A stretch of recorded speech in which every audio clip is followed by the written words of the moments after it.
नमस्कार दोस्तों। रूस में व्लादिमीर पुतिन बहुत दिनों से सत्ता पर हैं और यह भी सुनने को मिल रहा है कि वह 2036 तक रूस के राष्ट्रपति के पद पर बने रहेंगे। एक साधारण परिवार का लड़का इतने बड़े देश का राष्ट्रपति कैसे बन गया और ऐसा क्या कारण है कि वो 2036 तक रूस के राष्ट्रपति के पद पर बने रहेंगे, जबकि रूस के संविधान के अनुसार रूस के राष्ट्रपति का चुनाव हर 4 साल में होता है। ऐसा क्या पुतिन ने किया जिसके कारण वह 2036 तक रूस के राष्ट्रपति के पद पर बने रहेंगे? पुतिन में ऐसी कौन कौन सी खूबियां हैं? आज के इस वीडियो में हम यही जानेंगे। मिडिल क्लास फैमिली से राष्ट्रपति तक का सफर।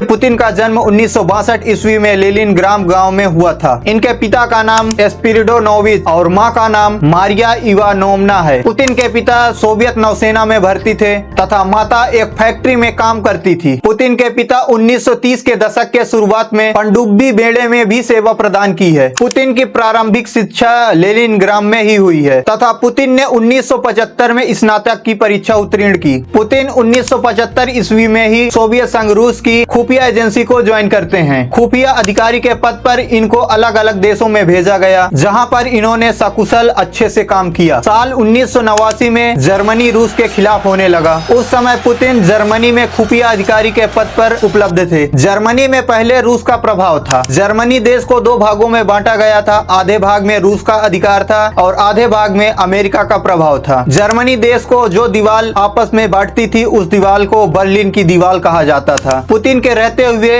वो बर्लिन की दीवार कुछ ही दिनों में तोड़ दी गई और पूरे जर्मनी में अमेरिका का प्रभाव हो गया और यह सब पुतिन अपने आंखों के सामने देख रहे थे। उस समय रूस को यूएसएसआर सोवियत संघ रूस कहा जाता था। उस समय सोवियत संघ के राष्ट्रपति के रूप पर मिखाइल गोर्बाचेव थे। इनको सबसे सुस्त राष्ट्रपति माना जाता है। इनके कार्यकाल में सोवियत संघ रूस में कई जगह विद्रोह फैल गया, जिससे कई देश अलग भी हुए। बर्लिन की दीवार भी इन्हीं के कार्यकाल में टूटी थी। 1988 से 1991 के बीच सोवियत संघ रूस से 15 देश अलग होते हैं, जिनमें Armenia, Azerbaijan, Belarus, Estonia, Georgia, Kazakhstan, Kyrgyzstan, Latvia, Lithuania, Moldova, रूस, ताजिकिस्तान, तुर्कमेनिस्तान, यूक्रेन और उज्बेकिस्तान। इनमें सबसे बड़ा देश रूस था। इस स्थिति को देखकर मिखाइल गोर्बाचेव के खिलाफ विद्रोह होने लगा। राष्ट्रपति का पूरे रूस में विरोध होने लगा। इस विरोध के कारण इनको अपने पद से त्यागपत्र भी देना पड़ा। इसके बाद रूस के राष्ट्रपति के रूप में बोरिस येल्त्सिन आए। बोरिस येल्त्सिन के राष्ट्रपति बनने के बाद रूस का विद्रोह कुछ हद तक शांत हुआ। बोरिस येल्त्सिन की सबसे बड़ी कमी यह थी कि वह दारू बहुत पीते थे।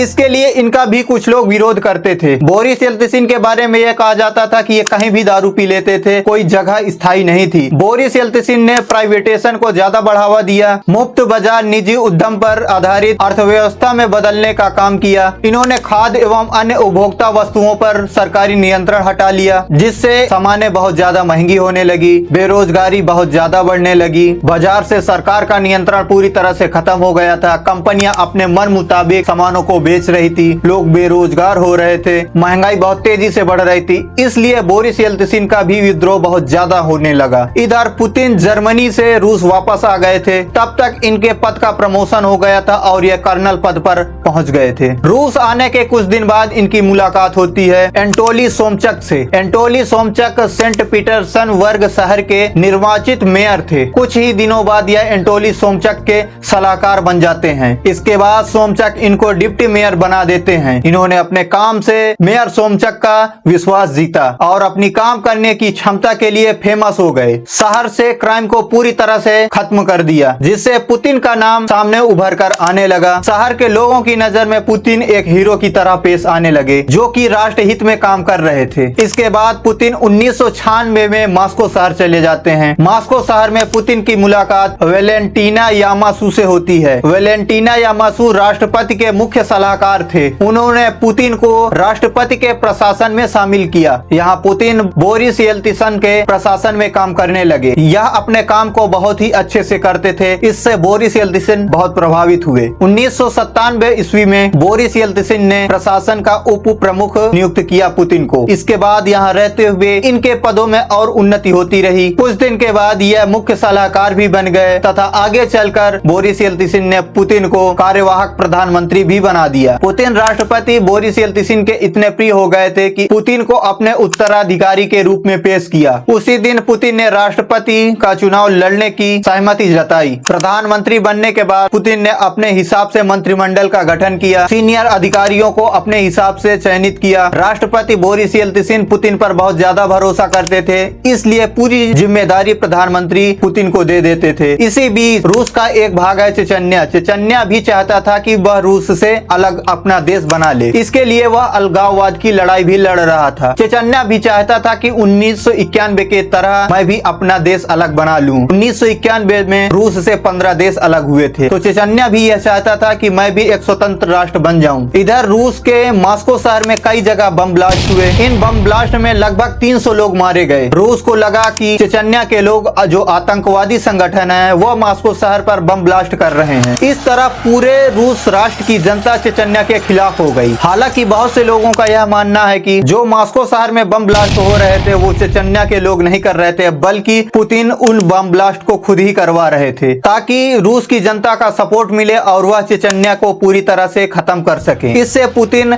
रूस की जनता में ज्यादा फेमस हो जाएंगे और वह एक देशभक्त के रूप में उभरेंगे, क्योंकि पुतिन ये चाहते थे कि कुछ दिन बाद उनको राष्ट्रपति का चुनाव भी लड़ना है। पुतिन को यह चीज पता था कि राष्ट्रपति बोरिस येल्त्सिन पुतिन पर ज्यादा विश्वास कर रहे हैं, इसलिए इस चेचन्या को शांत कराने के लिए वह पुतिन को ही भेजेंगे। जब रूस की जनता यह कहने लगी कि चेचन्या को मारो, रूस की जनता का फुल जब सपोर्ट मिला, तब बोरिस येल्त्सिन ने पुतिन को कहा भी कि जाओ चेचन्या में कैसे भी करके इसको शांत कराओ। यह चीज पुतिन पहले से समझते थे और वो यही चाहते भी थे। इधर पुतिन की अगुवाई में रूसी सैनिकों ने चेचन्या पर बहुत धुआंधार फायरिंग की, हजारों लोगों को मार दिया। इस तरह पूरे रूस में पुतिन एक हीरो की तरह उभरे। लोगों को लगा कि देश का नेता ऐसा होना चाहिए जो कि हमारे 300 लोगों को मारे, तो बदले में देश का नेता ऐसा होना चाहिए जो सामने वाले को कई हजार लोगों को मार दे। रूस की जनता पुतिन को एक देश प्रेमी लीडर मानने लगी। इसके बाद बोरिस येल्त्सिन से ज्यादा पुतिन की चर्चा होने लगी। पुतिन बोरिस येल्त्सिन से ज्यादा फेमस होने लगे। रूस की जनता बोरिस येल्त्सिन को पहले से भी कम पसंद करती थी, इसके बाद और भी कम पसंद करने लगी और बोरिस येल्त्सिन का पूरे रूस में विद्रोह होने लगा। 31 दिसंबर 1999 को बोरिस येल्त्सिन ने इस विरोध के कारण अपने समय से पहले ही इस्तीफा दे दिया। रूस के संविधान के अनुसार पुतिन रूस के कार्यवाहक राष्ट्रपति बने। बोरिस येल्त्सिन के इस्तीफा के 3 माह बाद राष्ट्रपति का चुनाव हुआ। इस राष्ट्रपति के चुनाव में पुतिन के पक्ष में 52.94% वोट पड़े। पुतिन ने 7 मई 2000 को राष्ट्रपति का कार्यालय संभाला और अपने हिसाब से प्रधानमंत्री का चयन किया। रूस के संविधान के अनुसार रूस के राष्ट्रपति का कार्यकाल 4 वर्षों के लिए होता है और एक व्यक्ति लगातार मात्र 2 बार ही राष्ट्रपति बन सकता है। इस तरह पुतिन 2000 से 2004 तक राष्ट्रपति रहे। इसके बाद पुनः चुनाव हुआ और वह जीत गए। 2004 से 2008 तक वह राष्ट्रपति के पद पर बने रहे। अब इनके राष्ट्रपति का कार्यकाल समाप्त हो गया था रूस के संविधान के अनुसार। इस बार पुतिन अपने एक खास व्यक्ति को राष्ट्रपति का चुनाव लड़ा देते हैं, जिनका नाम था दिमित्री मेदवेदेव, और खुद प्रधानमंत्री बन जाते हैं। पुतिन पहले से ही अपने अनुसार सारे मंत्रिमंडल का गठन किया था। सारे अधिकारी पुतिन के हिसाब से काम करते थे। राष्ट्रपति सिर्फ नाम के थे, पूरा काम पुतिन ही कर रहे थे। पुतिन ने रूस के संविधान में संशोधन किया। संशोधन यह था कि जितनी भी पावर राष्ट्रपति के पास है वह प्रधानमंत्री के पास आ जाए। इस तरह पुतिन के पास राष्ट्रपति वाली पावर पुनः आ जाती है। पुनः राष्ट्रपति का चुनाव होता है। इस बार पुतिन राष्ट्रपति पद के लिए पुनः लड़ जाते हैं, क्योंकि लगातार आप 2 बार से ज्यादा राष्ट्रपति नहीं बन सकते, इसलिए एक बार वह प्रधानमंत्री बन गए थे और वह चुनाव को जीत भी जाते हैं। पुतिन राष्ट्रपति बनने के बाद पुनः कानून में संशोधन करते हैं कि जो पावर प्रधानमंत्री को दी गई थी वह